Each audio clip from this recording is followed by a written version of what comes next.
Xeno'Jiva, the big, bad, mildly creepy looking boss of the latest Monster Hunter game, has found a special place in many hunters' hearts. Some fear it, some love it, and some just want to farm it. But what exactly is it? Me and my team of experts from the Research Commission have worked long and hard to uncover the secrets to the origins of Xeno'Jiva. And we've finally come to a conclusion. Xeno'Jiva is a kinsect. Imagine this, if you will. A lone hunter, brave and full of youth, sets out to take on a giant, mighty elder dragon. But during the fight, the elder dragon flees, dragging the poor hunter out to sea with him. Far out into the ocean, with no other land in sight, the elder dragon finds a small, rocky outcrop to rest upon, and eventually perishes. The hunter, having succeeded in his quest, has no means of getting home, and no way of contacting the guild for help. He uses his kinsect to gather essence and survives off of the meat from the slain elder dragon. But with no aid having come for him, he eventually meets the same fate as his prey. His kinsect, now alone in this world, continues to execute the final order given to it by its master. Gather essence. This little kinsect now begins to carry out its master's final wishes, gathering essence from any source it can find, keeping itself strong, but always returning to its master's grave to rest. The rotting corpse of the elder dragon eventually starts attracting other monsters by air and sea. The kinsect sees this opportunity and uses this chance to gather essence from these new creatures. Having nowhere to deposit this essence, and having the stress of a new environment, the kinsect begins to adapt and evolve to survive even better in this harsh new world.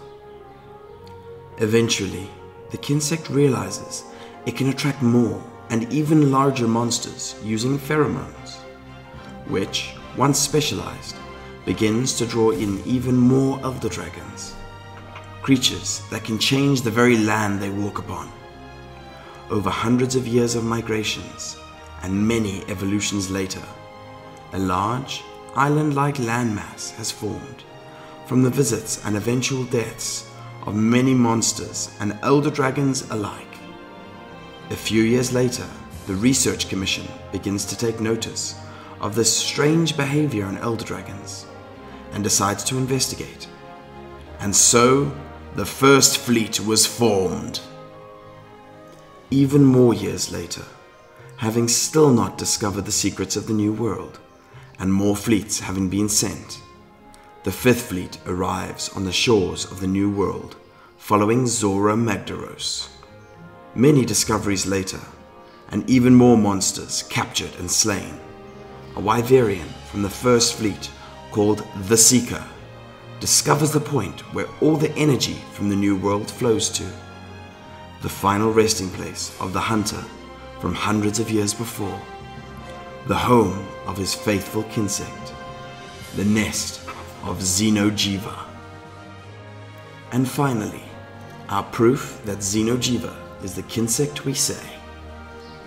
Kinsects also gather essence, similar to Xeno'Jiva, but on a much smaller scale. They return it to their masters when running out of energy, whereas Xeno'Jiva would not have had this option. Kinsects also evolve, similar to Xeno'Jiva, which has just evolved over hundreds of years in a strange new world, probably from one of the original kinsects, without any interference from hunters. The Seeker has an insect life that is still glowing with energy, but is old and rusted. It looks very similar to the bone insect life, meaning it is still quite a simple version of the weapon. We assume that this is most likely the dead hunter's insect life that the Seeker has found during his travels. The gemstones in the base of the glaive are glowing yellow, meaning it is connected to a kinsect, most likely of the paralysis type. Another reason we can confirm the glyph does not belong to the Seeker is that he has no kinsect, even though it is linked to one. We have also never seen him fight with this weapon, or be inclined to fight at all. He simply uses it as a walking stick. This could also explain why Xeno'Jiva attacked him. He was carrying its dead master's glyph. The New World is exactly that, a new world. An island that has just become larger and larger and wasn't originally on any maps. The Argosy and many other ships have been referenced in the Monster Hunter universe to travel between many different lands, stopping to trade and sharing goods and technology. If this exploration by sea is possible, then why has the New World never been inhabited or discovered until recently? Xeno'Jiva has never been encountered before, implying there is only one of it. This creature isn't even referenced in any folklore or in stories from any other land. If it wasn't a recent evolution, then someone, someway, should have seen it or found traces of it. Hey there, geeks. Thanks so much for watching. I hope you enjoyed our theory on Xeno'Jiva. Don't forget to like and subscribe, and tell us in the comments below what you think Xeno'Jiva is.